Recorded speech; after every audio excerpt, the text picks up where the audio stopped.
నమస్తే, నేను రామి. మనం పోస్ట్ నేటల్ మదర్ గురించి మాట్లాడుకుంటున్నాం కదా.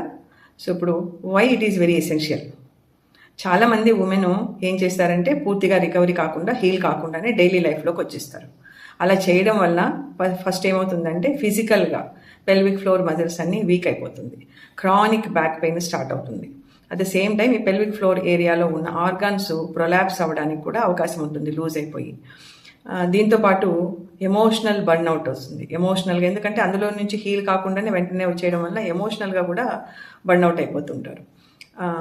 దీంతోపాటు మన కోరు, అంటే ఫిజికల్గా వీక్నెస్ డెవలప్ అవుతుంది. దీంతోపాటు కోరు చాలా వీక్ అయిపోతుంది.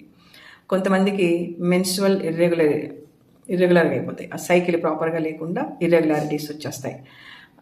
ఇవన్నింటి నుంచి మనల్ని మనం ప్రొటెక్ట్ చేసుకొని హెల్తీగా పెట్టుకొని నెక్స్ట్ డైలీ లైఫ్కు మనల్ని సిద్ధం చేసుకోవడం కోసమే ఈ ప్రాపర్ గైడెడ్ థెరపటిక్ అప్రోచ్ తోటి మనము పోస్ట్ నేటల్ మదర్స్కి చికిత్స అవసరమని ప్రమోట్ చేస్తున్నాం. ఎందుకంటే ఇవన్నీ కేసెస్ చాలా చూస్తున్నాం కాబట్టి ఇది చాలా important. It's very essential for after delivery, caesarean కావచ్చు, డెలివరీ కావచ్చు. ఈ కేరు, ఈ చికిత్స, ఈ గైడెడ్ థెరపటిక్ అప్రోచ్ అన్నది చాలా ఇంపార్టెంట్.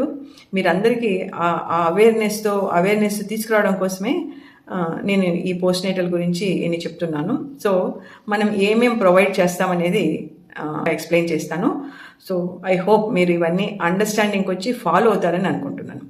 Thank you.